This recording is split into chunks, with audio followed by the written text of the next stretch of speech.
So today we're diving into a novel called The Weight of Mirrors, and let me tell you, it really pulls back the curtain on the modern workplace. This isn't a story about profits and losses. No, this is about the intense psychological chess game that happens every single day on the 47th floor of a corporate tower. All right, here's how we're going to break it all down. First, we'll look at the so-called corporate game. Then, we'll see how a huge crisis of loyalty blows all those rules wide open.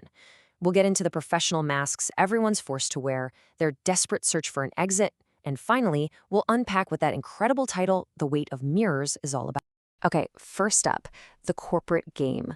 The novel doesn't ease you in. It throws you right into this world where everything feels like a performance, you know? It's like this high-stakes play where the most important rules are the ones nobody ever says out loud. And this quote, wow, it just sets the scene perfectly, doesn't it? That phrase, fluorescent anxiety, it's brilliant. This isn't a meeting to get work done. It's a spectacle. Everyone's gathered to watch someone's fate be decided, and they all know they're going to have to pretend it never happened afterwards. It's just so tense and honestly pretty chilling. And this right here is the central problem for our main character, Marcus. The company handbook says they value stuff like competence, loyalty, truth, and data. But what Marcus learns, the hard way, is that the real game is about managing perceptions and telling a good story. Loyalty? Nope, that's just a temporary alliance. And all that official process? It's mostly for show.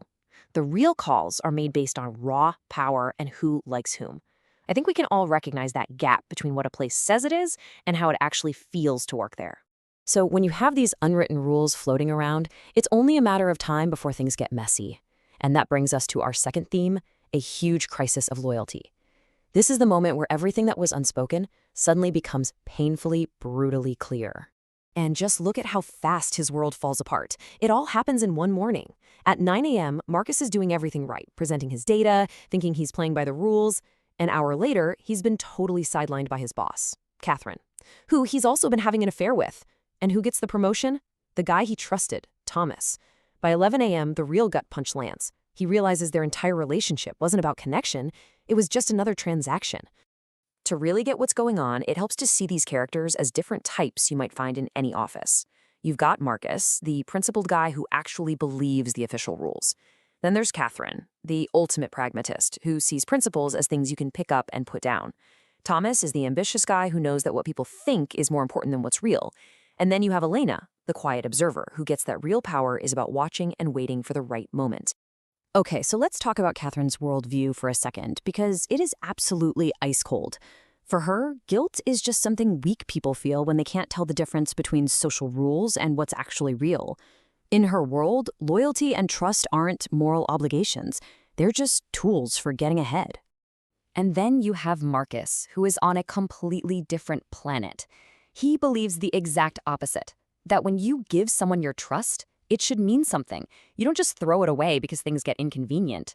You can see how this belief makes him seem almost naive in the ruthless world of this firm. So you have the ruthless leader and the idealist. But Elena offers a really interesting third option. For her, loyalty isn't about morals, and it's not something to be thrown away either.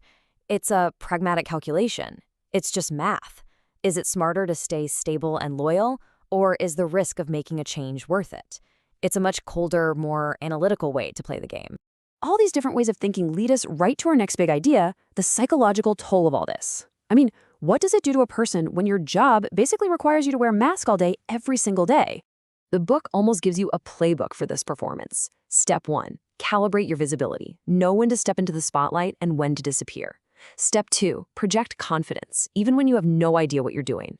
Step 3, manage how people see you. And step 4, the big one, master the narrative. In this world, controlling the story about what happened is way more powerful than controlling the actual facts. And this is probably the most cynical point in the entire book.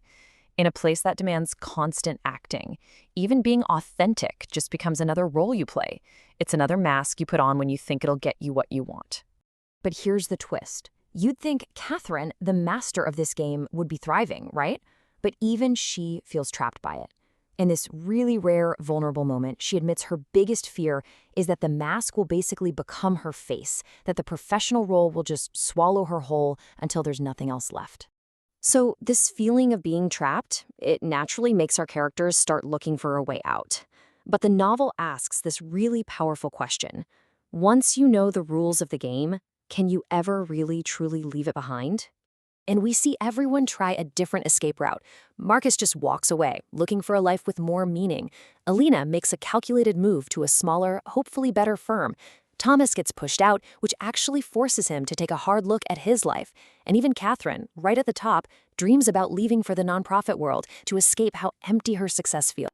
But here's the real kicker. Quitting your job is one thing, but can you escape the mindset? Can you unlearn that habit of always thinking strategically, of seeing people as useful or not, of constantly performing?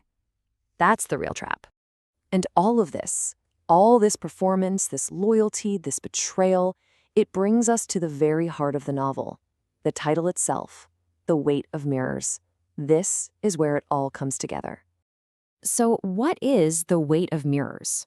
Well, it's that heavy psychological burnout you get from living a life that's just one long performance. It's the exhaustion of only seeing yourself through how other people see you, and then getting stuck, trapped by that very reflection you worked so hard to create.